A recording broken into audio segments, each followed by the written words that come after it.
Abrimos un canal de YouTube. Sí, mi hermana Mechi, que también le dedica mucho tiempo a la cuenta de Instagram, decidió subir todos los episodios a nuestro nuevo canal de YouTube. Muchísimas gracias, Mechi. Ahí vamos también a subir episodios que grabamos en video. Por ahora hicimos solamente el episodio 200, pero vamos a hacer más. Tengo el plan de vez en cuando grabar video. Para esto me voy a tener que empezar a peinar y pintar para hacer entrevistas, que no era parte de la rutina. Vamos al episodio de hoy. Ricardo Maste, uno de los escuchas más activos de este podcast, me recomendó entrevistar a muchos. Sonia Fernández Pan fue una de sus recomendaciones y me tentó mucho porque ella también hace podcast, pero no de diseño y de una manera muy diferente. Sonia es escritora, curadora y podcastera. Si no escucharon ya sobre su trabajo, después de escuchar esta entrevista les va a dar muchísimas ganas. Vayan para allá. Tiene varios podcasts bien diferentes. En esta entrevista hablamos de arte, feminismo, ciencia y conversaciones. Mi nombre es Mariana Salgado, esto es Diseño y Diáspora.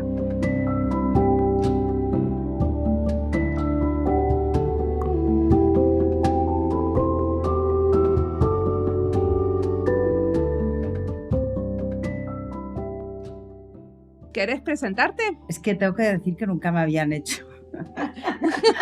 Durante años gente me dice, a ver cuándo te hacen un podcast a ti que haces tantos, y de repente soy... Bueno, esto es feo de decir, ¿no? Porque hay como una dinámica de fuerzas en que alguien te presente a ti, ¿no? Una dinámica de poder extraño. No, y aparte yo no te conozco tanto. O sea, obviamente que leí lo que me pasaste y estuve escuchando tu podcast, pero es más interesante si vos te presentas. A ver, me pongo nerviosa con la... Claro, como siempre he tenido esta grabadora cara a otra persona, es que es muy extraño, no sé si te ha pasado a ti, cuando te hayan hecho entrevistas como a ti, que me presente. Bueno, a lo largo... Bueno, hola, me llamo Sonia Fernández Pan, ¿no? Y claro, me doy cuenta que con los años, en esos statements y esas biografías que hacemos, como que siempre han sido otros definiéndome, otras personas definiéndome, que entonces he incorporado las palabras, ¿no? Me suelo definir como escritora y comisaria independiente, y el independiente como en el habla con el in entre brackets, entre paréntesis, ¿no? Con esta cosa de la cuestión de la independencia del comisariado como una manera de hablar de la superdependencia, ¿no? De trabajar con otros y gracias a otras personas. Nada, que ha sonado como muy... ¿Pero qué es esto de ser comisaria? Porque no sé, por lo menos en el español de Argentina, ser comisaria es algo así como ser policía. Sí, no, y aquí yo siempre voy a hablar de segunda mano y de prestado, porque tengo que reconocer que desde hace años ya no tengo el tiempo que tenía antes para leer libros con la intensidad que los leía. Soy hija única, leía muchas novelas de vampiros y zombies antes de que Internet fuese parte de nuestra vida. Y creo que la palabra comisario, que es curador, ¿no? En Argentina sería curadora.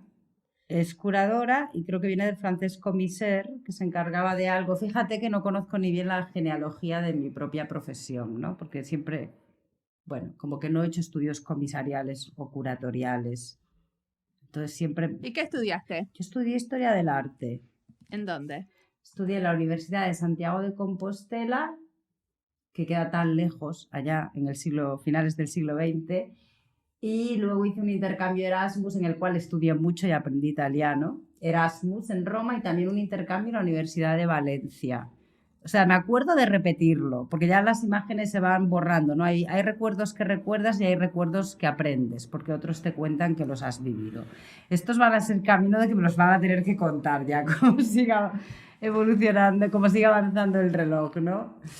Y sí, estudié Historia del Arte, a veces la echo de menos, no creo que me identifique mucho, ¿no? Por eso en las presentaciones creo que no tiendo a no poner ni el año de nacimiento ni la ciudad, porque mi ciudad de nacimiento... Pero la realidad es que hay muchos historiadores del arte que terminan siendo curadores. Claro, porque creo que el comisariado no existía o no era tan presente cuando nosotros estudiábamos Historia del Arte, que es uno de los problemas de la educación, que te están educando para una sociedad en la que seguramente tu trabajo, el trabajo que tú hagas en el futuro no existe mientras tú estás estudiando. Si yo fuera programadora informática, no diré que los programadores informáticos no existían a principios de los 90, pero no, o sea, no era una cosa tan generalizada, ¿no? Siempre pienso en las niñas, ¿no? Que están ahora en el colegio preparándose para, y el para, que será dentro de 20 años, bueno, como el decalage que hay.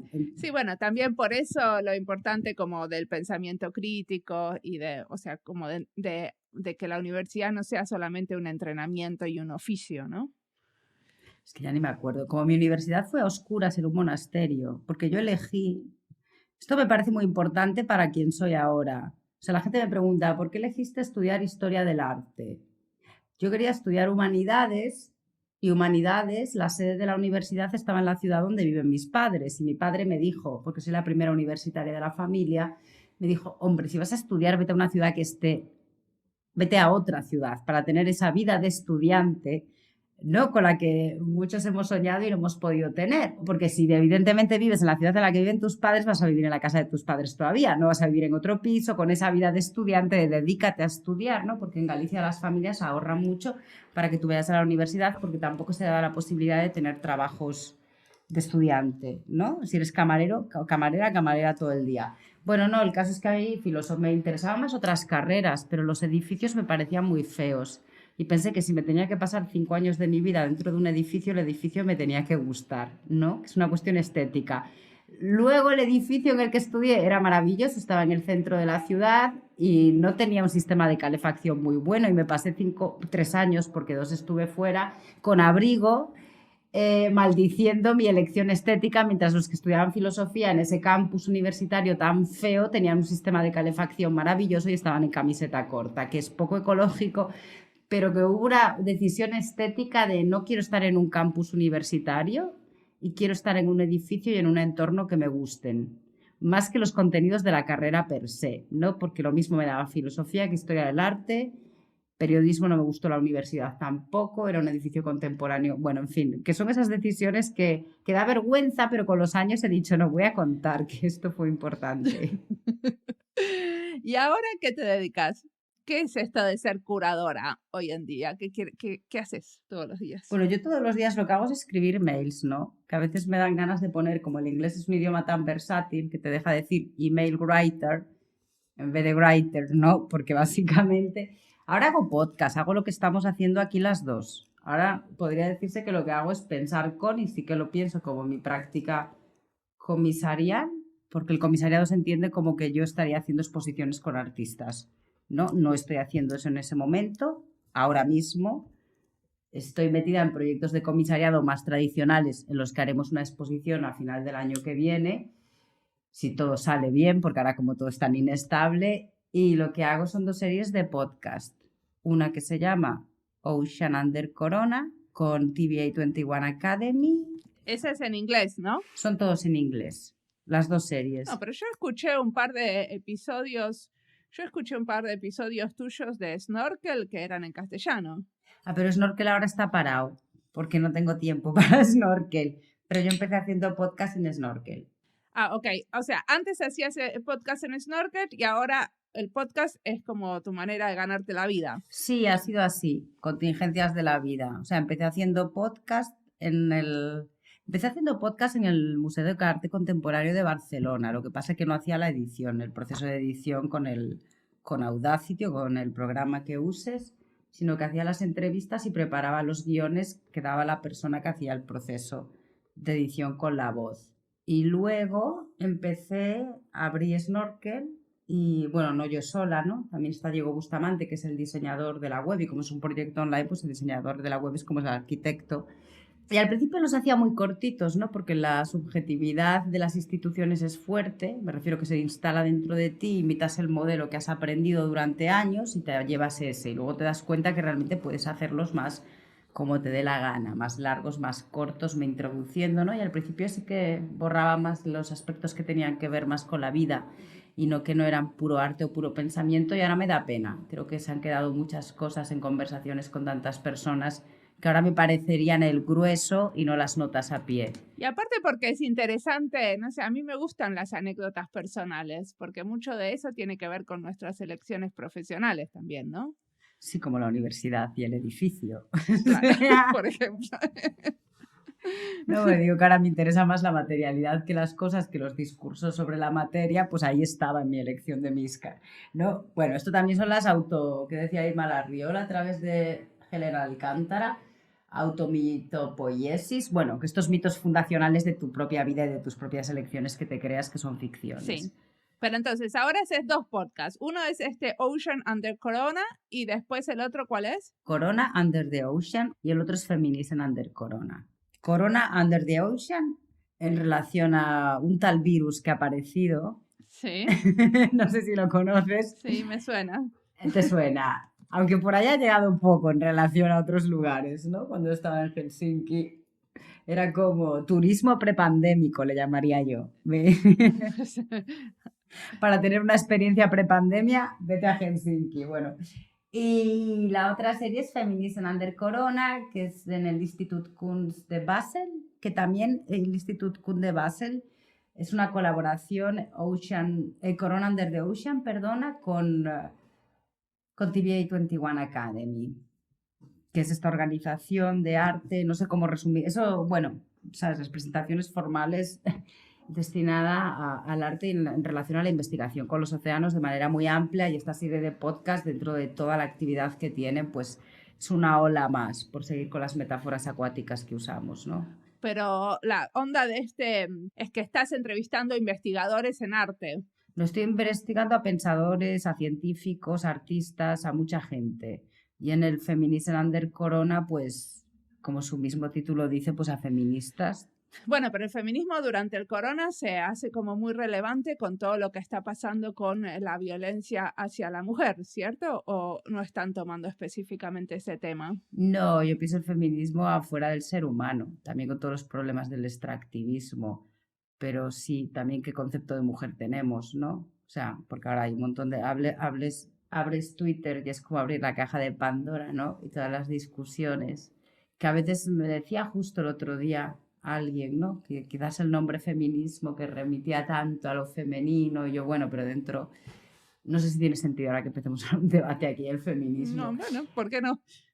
Bueno, todas las cuestiones a las que ha apuntado el feminismo desde hace un montón de tiempo, pues bueno, los trabajos básicos, los cuidados, esta ficción del capitalismo cognitivo, capitalismo de la información. El capitalismo es severamente industrial, ¿no? Mira, hemos estado en la pandemia trabajando desde casa y creo que la Coca-Cola seguía llegando a la estantería del supermercado. Eso demuestra la gran condición industrial y quién se podía permitir trabajar en casa y quién no, ¿no? Y bueno, sí, la problemática para mí muy grande de la familia como espacio seguro, y que se dé por sentado que tienes una pareja y tienes hijos, o que ese sea el espacio, o que esa manera de entender la familia occidental de 2 personas y 2 niños como número paradigmático, ¿no? 4, los coches son para 4 personas, los yogures vienen en envases de 500 gramos o para 4, es que toda la configuración material de la sociedad occidental remite a ese entendimiento de la pareja o de esa unión, ¿no? La familia como espacio de protección para quién, ¿no? Porque todos los casos de violencia patriarcal, ¿no? Hacia las mujeres, hacia los niños, los cuidados. Bueno, para mí lo que no entiendo es por qué no está habiendo una revolución de la lucha de clases. Pero bueno, con estos movimientos feministas, de alguna manera, hay una revolución. No es la lucha de clases, pero hay un levantamiento de las mujeres, ¿cierto? Yo no creo que el feminismo sea un movimiento. Para mí es una manera ética de estar en el mundo y una caja de herramientas, y no tiene fórmulas. Me refiero que lo que es feminista para ti, para mí, pues no lo es para una mujer negra. Pienso, ¿no? Esta cosa del aborto, el aborto y mi derecho al aborto, que las políticas de reproducción, cuando hay un genocidio sobre ti, pues el tener hijos es la resistencia, no el no tenerlos. Bueno, que también alguien me decía, igual las feministas deberíais tener más hijos, ¿no? Porque la derecha se reproduce así muy rápidamente. Igual hay que producir, pero claro, ¿no? También, ¿qué es la reproducción? Es la reproducción de toda una cultura, un sistema de valores, ¿no? Cuando yo tengo un hijo, pues... Bueno, pero también hay o sea, estamos de acuerdo que el feminismo es una manera de estar en el mundo y una filosofía, pero también hay un movimiento que está apareciendo más fuerte, donde se le dan más importancia a esa filosofía y a esa manera de estar en el mundo. Claro, yo me pregunto sobre las feministas que no hablan. Me refiero que, por ejemplo, aquí cuando yo hago podcast y reclamo, claim en inglés, bueno, voy a hacer un poti de idiomas, ¿no? Como la Sí, hago una demanda. Claro, el conocimiento oral también es capacitista, quién puede hablar y quién no, ¿no? Porque tengo grandes amigas feministas que hacen este feminismo anónimo, porque también para mí toda la cuestión del liderazgo es opuesta al feminismo. La narrativa del líder es la narrativa del héroe, es la narrativa patriarcal, es la narrativa de las novelas, ¿no? Y esto no lo digo yo, lo dice Ursula K. Le Guin muy bien en The Career Back Theory of Fiction. Al principio de la pandemia, precisamente, leía un libro de Rebecca Solnit, ¿no? Que hablaba de cómo el feminismo incluso tiende a olvidarse de la estructura previa, o el Me Too no es que las mujeres hablasen. El Me Too es que las mujeres o que los casos de abuso tenían una audiencia y eran escuchadas, porque llevan hablando las voces mucho tiempo. El caso es que te escuchen, te crean, de que sea legítima tu queja, o legítima tu causa, o legítima, ¿no? Entonces las audiencias, y ahora que estamos haciendo podcasts, ¿no? Que son tan importantes como la voz que habla, y porque hay unas voces hablan y otras escuchan, ¿no? Todas esas relaciones de poder. Te digo que a mí me encanta la memoria oral y las conversaciones, pero me pregunto sobre el elemento capacitista, ¿no? De quién tiene la habilidad de las palabras, quién tiene la habilidad del discurso, que tampoco es una habilidad, me refiero que es una práctica. Uno habla, o sea, uno aprende a hablar hablando. Bueno, yo digo que, por ejemplo, yo digo muy abiertamente que una de las cosas que yo estoy haciendo en este podcast es practicando mi castellano, porque no hablo castellano de esta manera en mi vida cotidiana, porque hablo como de cosas de la casa, a veces en mi familia, pero no de manera profesional. Entonces, esto de quién tiene la habilidad de las palabras, yo creo que muchos en la diáspora no tenemos la capacidad de expresarnos bien profesionalmente en nuestros idiomas maternos. ¿Qué hablas normalmente? ¿Inglés, finlandés? En finlandés. Congratulations. Siempre en finlandés. Sí. En mi trabajo casi nunca en inglés. Che, una pregunta te quería hacer, porque una cosa que me pareció fascinante de los podcasts que escuché tuyos es que te invisibilizás de alguna manera. O sea, tu voz no aparece. Haces una entrevista y no está la pregunta. Claro, bueno, la gente que me conoce dice que estoy en los silencios. Esto tiene que ver con la manera en que se hacía aquellos podcasts para Radio Web Magpa. Entre el 2000, eran capsulitas pequeñitas, tienen un archivo increíble de podcast ahora, pero no se hacían igual. Cuando yo los hacía, mi jefa era Sonia López, yo era Sonia, el programa se llamaba Sunía, que el nombre venía de una onda de sonido, no de que las dos fuéramos Sonias, ¿no? Y claro, hacía pues, eran como cápsulas de presentación de las actividades que iba viendo en el museo y mi voz nunca aparecía. Te digo que cómo condiciona, ¿no? Como si fuera una paracademia, aquella manera de hacer podcast, me la llevé a Snorkel. Y me la llevé a Snorkel haciendo podcast al principio solo de 11 minutos, hasta que me di cuenta que los podía hacer de media hora, de 2 horas, de lo que nos dé, de lo que la conversación requiera, ¿no? Como que no son dos personas manteniendo una conversación, sino que es una conversación haciendo la relación entre dos personas, ¿no? Si lo pensamos desde un punto de vista, que me gusta mucho esa idea, que se la propia... O sea, me la contó en una conversación para un podcast Sigmar Zacarías, creo que es Isabel Stengers, que no es gente desarrollando un concepto en un proyecto, es un concepto desarrollando la vida de muchas personas, ¿no? Que si le das la vuelta, bueno, como esos pequeños... Entonces, no estoy, pero la gente dice que estoy. Y claro, al no estar estoy muy tranquila cuando hablo, ¿no? Porque no tengo que tener la sofisticación del habla. Entonces, como yo sé que no voy a aparecer, yo estoy muy relajada. Bueno, es mentira, siempre me pongo muy nerviosa. Cada conversación que tengo es como si fuera la primera. O sea, me pongo muy nerviosa, da igual que lleve 12 años haciendo podcast, me pongo muy nerviosa, como si fuera la primera cita de algo todo el rato. Es como cuando escribo un texto, es como si me hubiera olvidado de escribir y tuviera que aprender a escribir. Espero que no deje de sucederme nunca, porque luego el placer, también el sufrimiento, es como mágico. Y no quiero entrar en la mística del sufrimiento de la escritura de los escritores hombres que sufrían con su tabaco y su café escribiendo. Pero bueno, lo que pasa es que también el podcast lo que tiene es esa frescura de que sale lo que sale como sale, ¿no? Como no es como con la escritura que podés editar. Yo edito mucho. En mi caso los podcasts sí que son...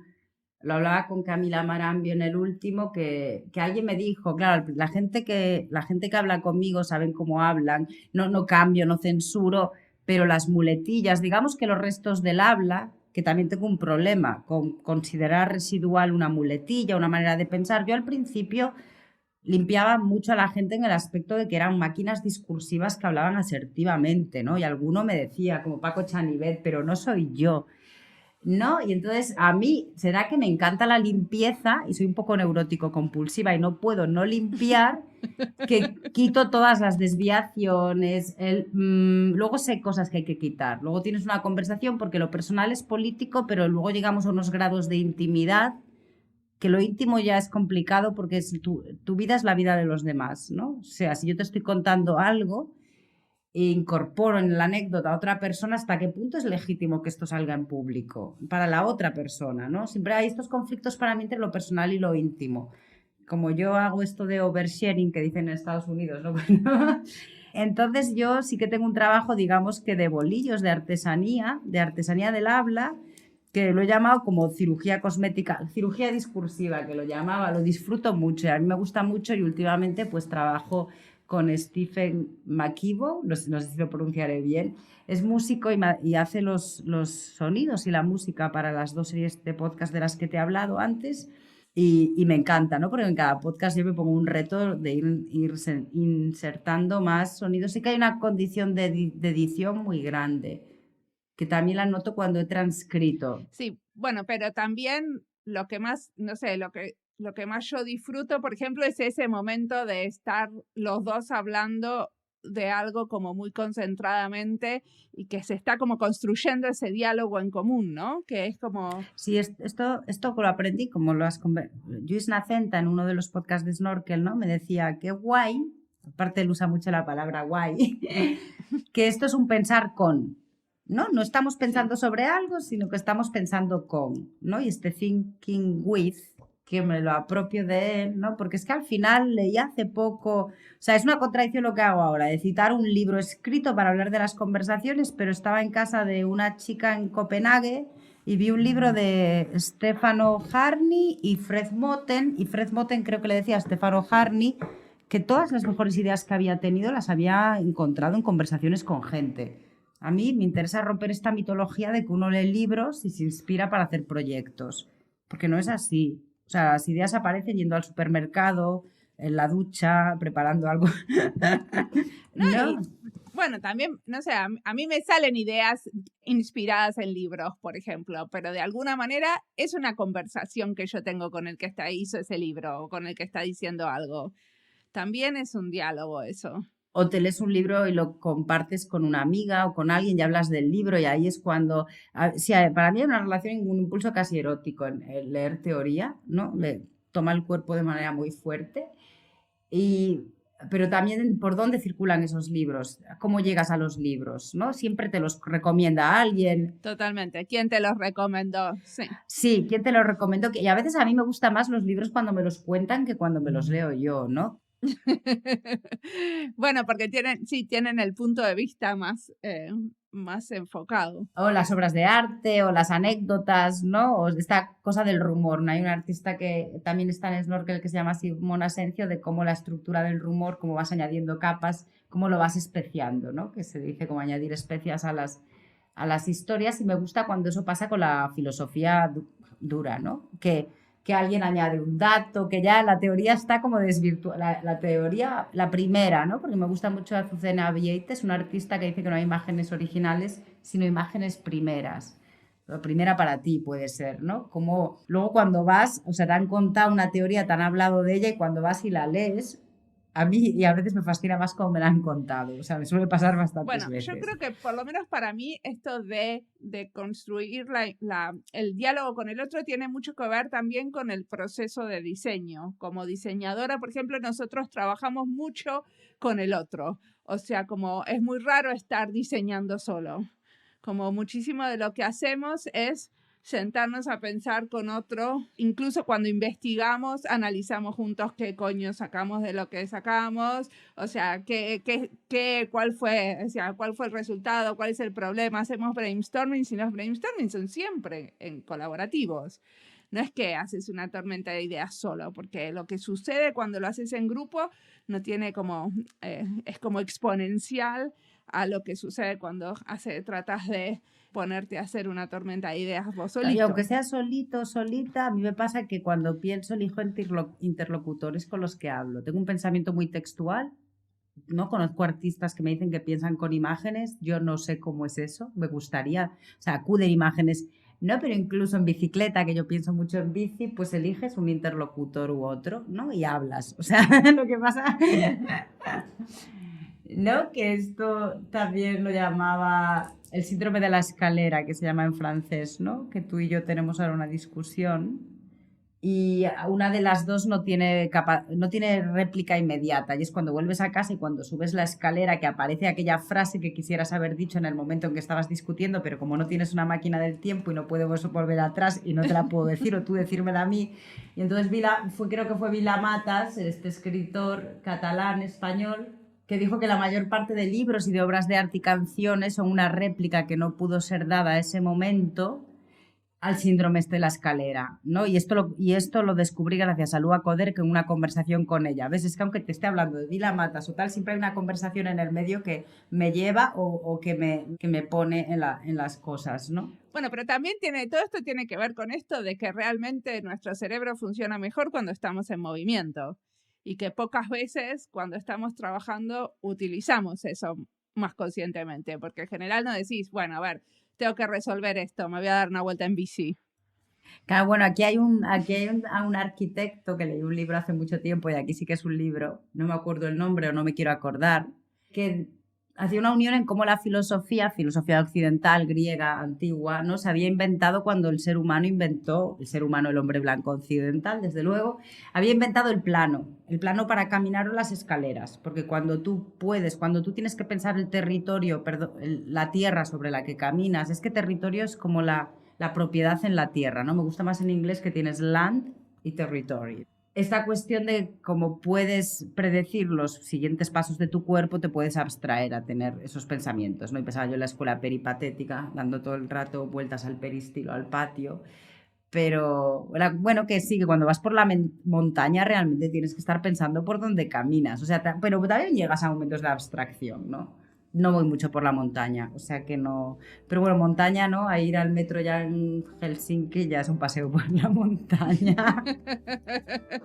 Depende de dónde vivas, pero yo tengo que cruzar un bosquecito para llegar al metro.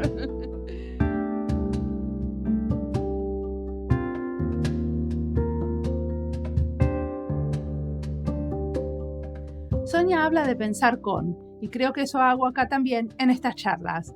Pienso cuando preparo la charla, cuando estoy en la charla, cuando la estoy editando y preparo algo para poner en estas interrupciones. Pienso o divago, porque me suena que lo del pensamiento es algo más ordenado y el divague más desestructurado o en vano. En todo caso, con este pensar con, me resulta muy parecido a esto de diseñar con. De la manera que más aprendí como diseñadora es de este proceso de diseñar con otros, de escuchar qué opinan otros sobre lo que hice, de interpretar lo que el otro hizo o de verdad de diseñar juntos poniendo todas las manos a la masa a la vez. A veces al mismo tiempo, a veces por turno, pero siempre con otros. La cuestión es cuánto damos lugar al otro o cómo lo invitamos para que nos critiquen o contribuyan a lo que hacemos. Hay momentos que uno necesita cerrar una conversación o un diseño y el otro quiere seguir o darle una vuelta más de tuerca a un asunto. Por eso, esto de los tiempos para pensar con y diseñar con frustran a veces y motivan otras. Sigamos escuchando a Sonia.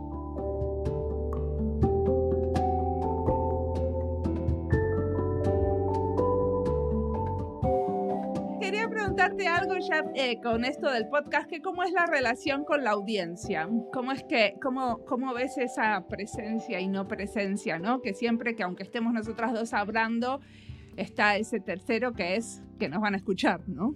Yo nunca he pensado mucho en la audiencia, quizás esto suena como arrogante y lo digo desde siempre es como los podcasts en Snorkel sí que sucedían presencialmente en mi cocina o mi salón, o sea, no.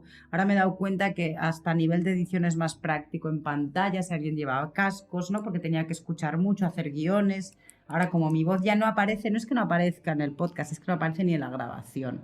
Que hay un punto, o sea, hay un punto muy perverso de la historia documentada, ¿no? O sea, esta manera de hacer podcast, ¿no? Que ahora me estoy grabando y tú no apareces porque tengo los cascos y viceversa, ¿no? La perversión de qué aparece en el documento miente, porque este documento ya miente desde el principio, hay unos silencios que se corresponden a las voces cada una de la otra. Puedes volver a repetirme lo que me habías preguntado. Pero bueno, también, no sé, yo tengo como mucha conexión con la audiencia a través de los medios sociales. ¿Eso es algo que ustedes hacen también? Bueno, es que yo empecé a tener redes sociales, bueno, tarde, 2017. Tuve Facebook y lo dejé hace muchos años. No, porque hay esta cosa de que todo se está volviendo tanta autopromoción de lo que hacemos que hasta qué punto escuchamos a los otros. Y hay un caos y un ruido enorme en el que intentas hacer que tu voz esté presente. Mi caso con el mail, cuando me gusta hacer un mail muy sencillito que tiene un GIF y un link, siempre he sido de mails muy minimalistas, ¿no? Porque igual estoy saturada que me expliquen todo en los mails que recibo de eventos, que viene toda la información y que no te la lees, ¿no? Es como un absurdo. Cuanta menos información das, igual mejor, menos ruido. O sea que la manera de promocionar tu podcast es sobre un mailing list que tenés. No, hago el mail y ahora hago stories en Instagram, y los stories como que parece, no sé, son como otra manera, ¿no? También el stories es casi una cosa en sí misma. También cogen un montón de tiempo en la vida. Sí, no, tengo Instagram y tengo Twitter, como muy average todo, ¿no? Pero digo que si hay un feedback es la gente me responde al mail o me escriben por redes, pero siempre he sido muy de mail. Y hay gente como muy fiel a Snorkel, ¿no? Que siempre que publico escriben algo y bueno, a mí me hace mucha ilusión. O sea, ilusión es la palabra, ¿no? Como que me acuerdo que con todos los materiales maravillosos que hay en el mundo, que haya gente que saca tiempo para escuchar algo en lo que yo esté involucrada, ¿no? Porque son otras voces, también esto... A mí me gusta mucho, ¿no? Que son otras voces. ¿Por qué no aparezco yo? Porque sería muy aburrido oír mi voz en cada podcast. Yo creo que sería una monotonía terrible. También, ¿no? O sea, yo no me escucharía. A mí al principio me molestaba un montón oír mi voz y después, nada, ahora ya lo soporto estoicamente porque entendí que hay que hacerlo, que es parte del oficio, o sea, tengo que escuchar el podcast antes que se publique, entonces me toca. Un amigo músico me dijo, mira, es como si hicieras música y no quisieras escuchar tu música, o sea, no existe, tenés que soportarlo y escucharte porque es así. Bueno, Entonces... pero existes ahí ¿no? Porque me vas preguntando cosas, o bien también porque no, si va a ser como en Snorkel, que no, o la manera que tengo yo de hacer podcast. Totalmente, para mí tu presencia es súper fuerte en Snorkel y me encantó eso, pero me pareció como tan especial eso de que estás y no estás, ¿no? Porque claro, puedo hablar mal, no tengo que decir las frases todas, porque yo soy muy caótica a la hora de pensar, hablar y hacer. No, que yo tengo un relax que la otra persona, la meta en Snorkel cuando era mi cocina o mi salón, ¿no? O la cocina en el salón que yo compartía con más gente viviendo, tampoco era de mi propiedad. ¿No? Que nos olvidemos de que hay una grabadora. Claro, yo al principio me pongo nerviosa, yo creo que me pongo nerviosa para empatizar con la otra persona. De mira, yo también estoy nerviosa, estamos nerviosas las dos. Y nos vamos a ir desnerviosizando, si es que existe, que no existe, pero bueno, juntas, ¿no? Y sí, es muy fascinante. Yo que ahora estoy escuchando muchos podcasts, porque soy muy mala, he sido muy mala escuchadora de podcasts en que tienen que ser con cascos. Como que si hay imagen, yo siempre digo de broma que duermo con muchos filósofos y filósofas, ¿no? Los pongo en conferencias, en Vimeo, en YouTube. Y si hay imagen, como que retengo más los contenidos de lo que narran. Y con los podcasts ha tenido que llegar una pandemia para que yo me coja la bicicleta, me ponga y no sé, vaya como una cuestión de los algoritmos en el mundo y en la colonialidad digital por Berlín y la bicicleta, ¿no? Que también es placentero. Escucho más música en la calle que podcast. No, a mí me pasa también que tengo pocas ganas de escuchar podcast después de escuchar y hacer tanto podcast.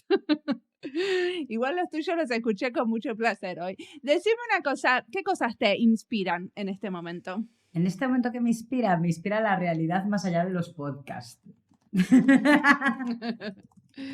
Pero ¿hay algo que estás leyendo, viendo específicamente que tenés ganas de recomendar?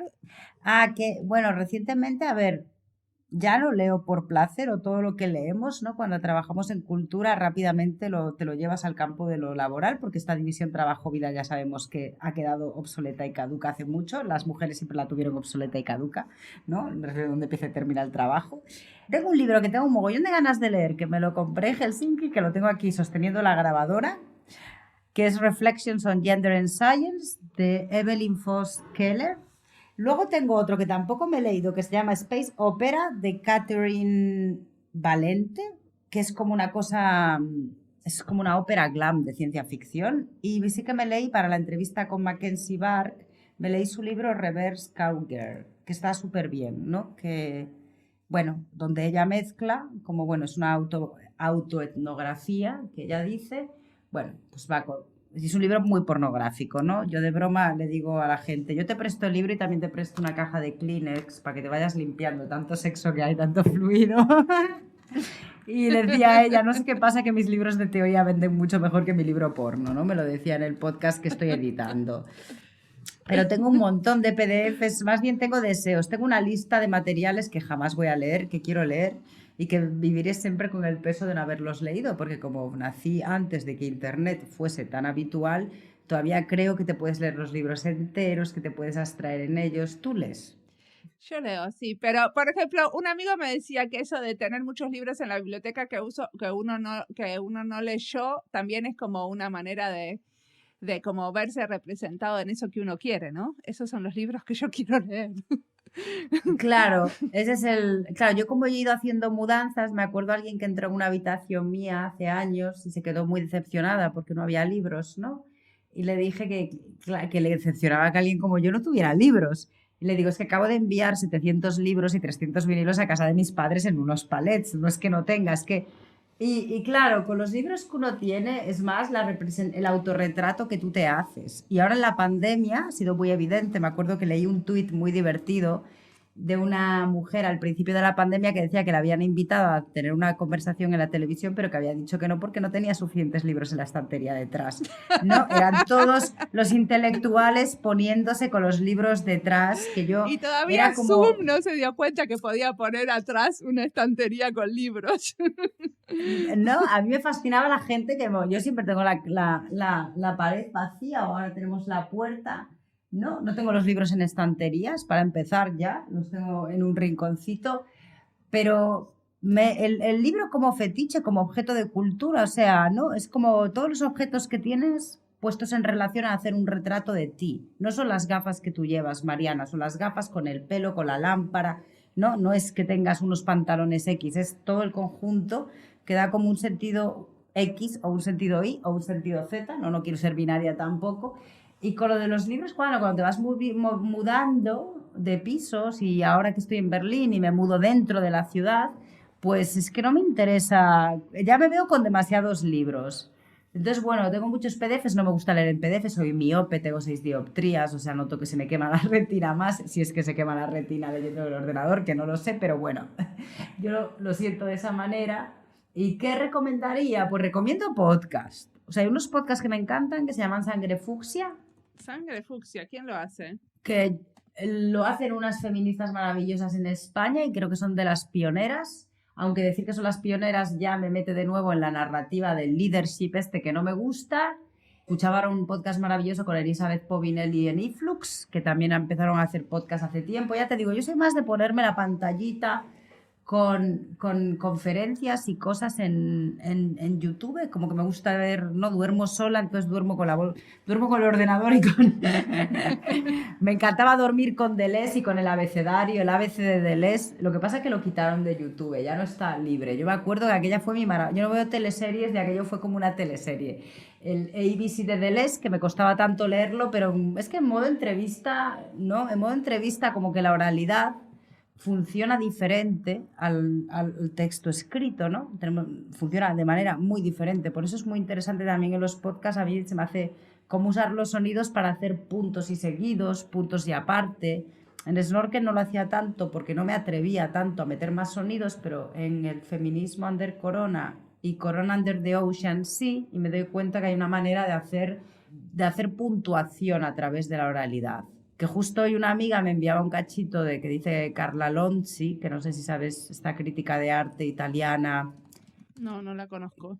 Bueno, que cuando iba a romper con su pareja Pietro Constanza, se llevó una grabadora y tuvieron conversaciones varios días sobre la ruptura, y de ahí salió un libro que se llama Vai pure, que en italiano significa, bueno, como ya te puedes ir o algo así. Lo estoy traduciendo mal porque no tiene muy buena traducción.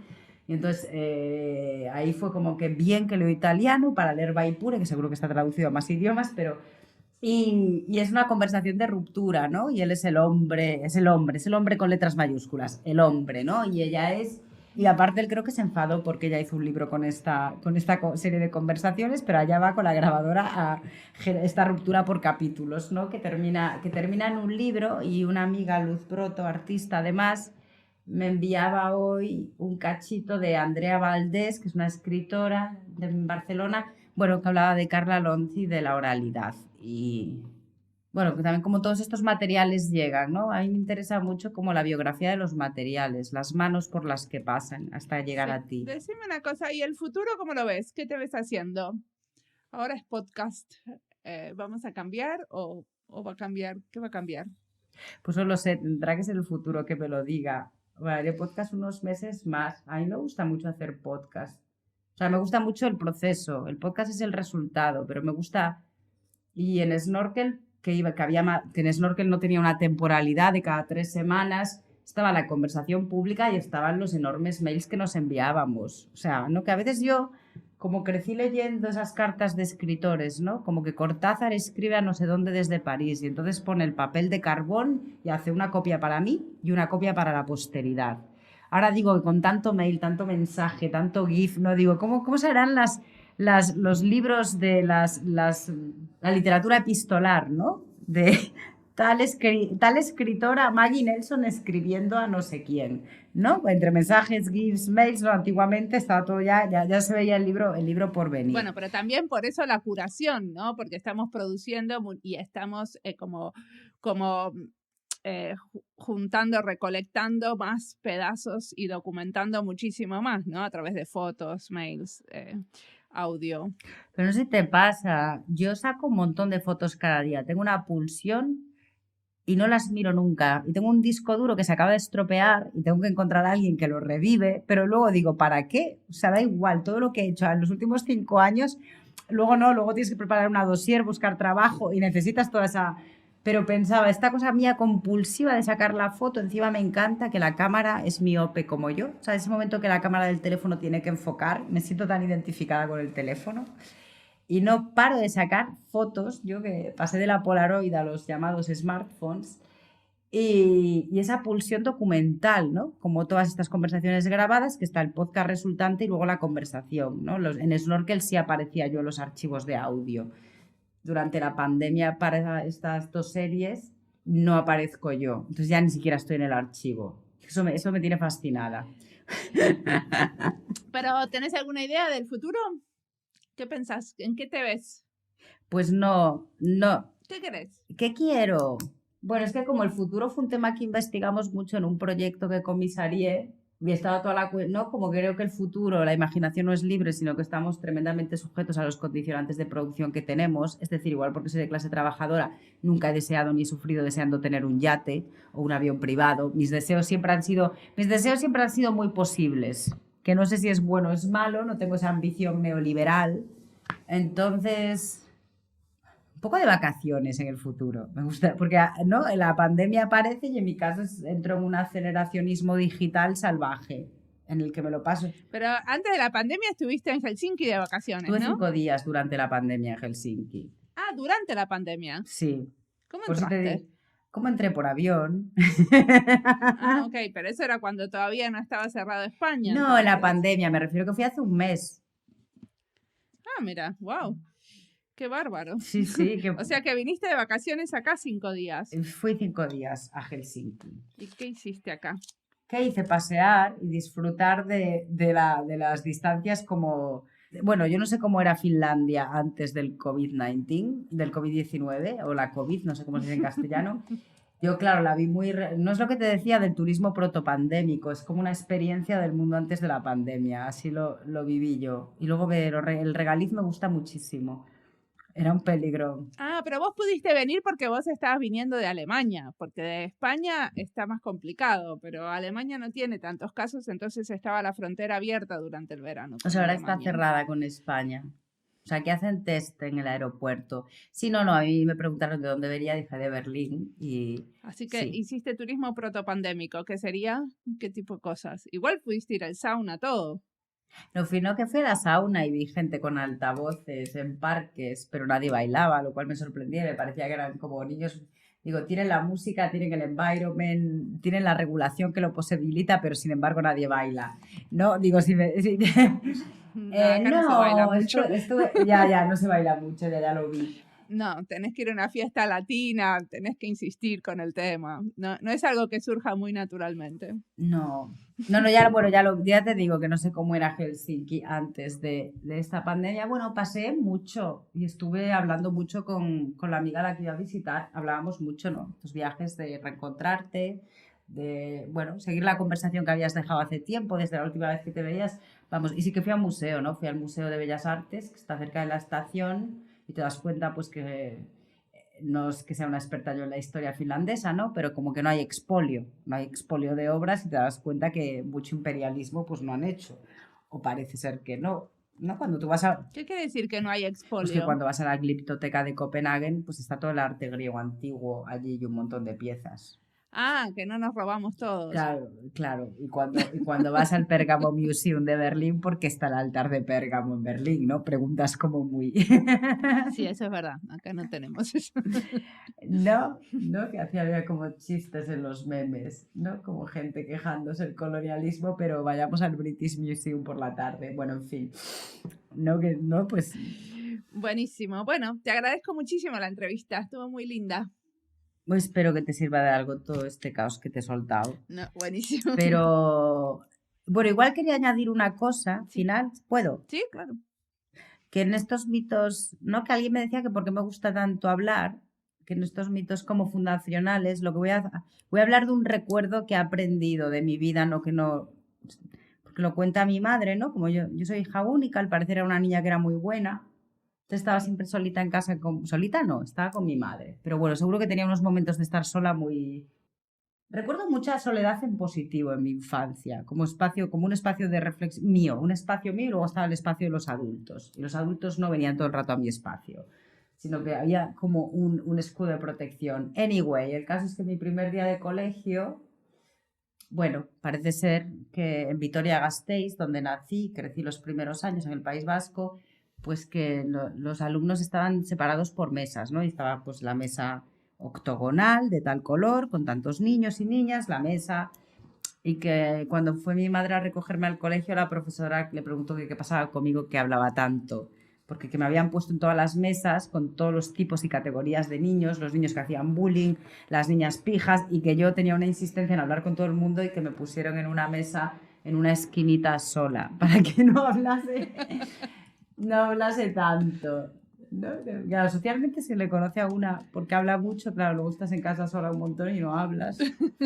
O el hablar es un escudo para la timidez también, en mi caso es así, ¿eh? A veces quisiera estar callada, pero como ya se asocia, o sea, ya tienes ese rol de que hablas mucho, tienes que cumplirlo y activarlo cada vez que estás en sociedad con gente. O sea, que los demás esperan que hables. Claro, cuando los demás esperan que hables y no hablas es una situación muy incómoda para la gente. Claro, en Finlandia, por ejemplo, es normal estar con gente y no hablar. Se considera que si vos sos realmente amigo de alguien, justamente lo que podés es soportar el silencio. Ya hacen chistes. Yo vivía con islandeses y hacían chistes de los finlandeses y lo poco que hablaban. ¿No? Sí, es que sí, sostener silencios, o sea, estar cómodos en los silencios. Bueno, en nuestras culturas no he estado nunca. Es algo de la intimidad.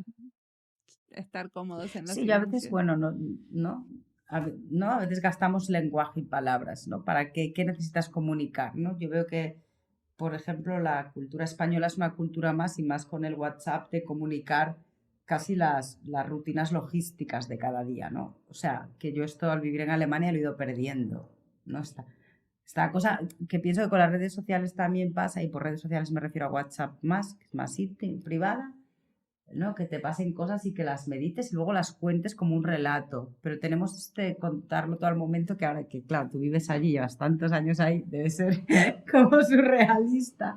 Igual yo hablo un montón, ¿eh? Bueno, es necesario, ¿no? También yo aquí intento ser espontánea y contingente.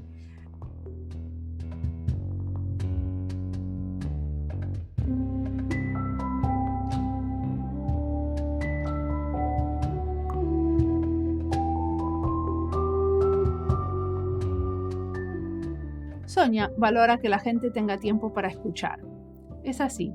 Gracias por escuchar, por llegar hasta acá con nosotras. Me gusta escuchar a las entrevistadas y también escucho muchos podcasts, pero no de diseño. Me gusta escuchar podcasts de otras cosas. Mi podcast favorito es Radio Ambulante, porque cuenta historias de Latinoamérica y están muy bien contadas. Con ese podcast lloro y me río. También escucho Las Raras, un podcast chileno que cuenta historias de luchas sociales y activistas. Ellas la llaman historias de libertad. Es hermoso ese trabajo. Sobre la realidad latinoamericana escucho El Hilo. Cuando quiero escuchar sobre silencios y secretos, escucho de Eso no se habla. Y si no escucharon los podcasts de Anfibias, a mí me gustó mucho la serie Fugas, por ejemplo. Les quedó muy buena. Son fugas de las cárceles.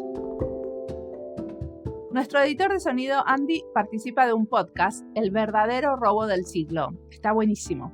Y él también me recomendó otro que me encantó, El gran apagón.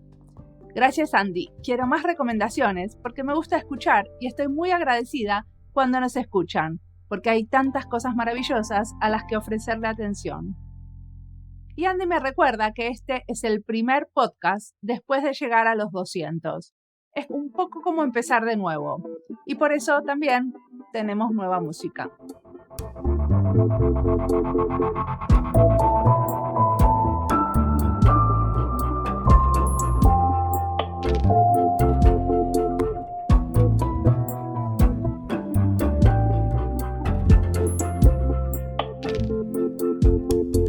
Como siempre, la música del podcast es de Antonio Zimmerman. El diseño de sonido es de Andy Fechi. Este podcast está publicado con licencias para el bien común con atribución. Esto fue Diseño y Diáspora. Pueden seguirnos en nuestras redes sociales, en Instagram y Twitter, o visitar nuestra página web diseñoydiaspora.org. No olviden recomendarnos. Nos escuchamos en la próxima.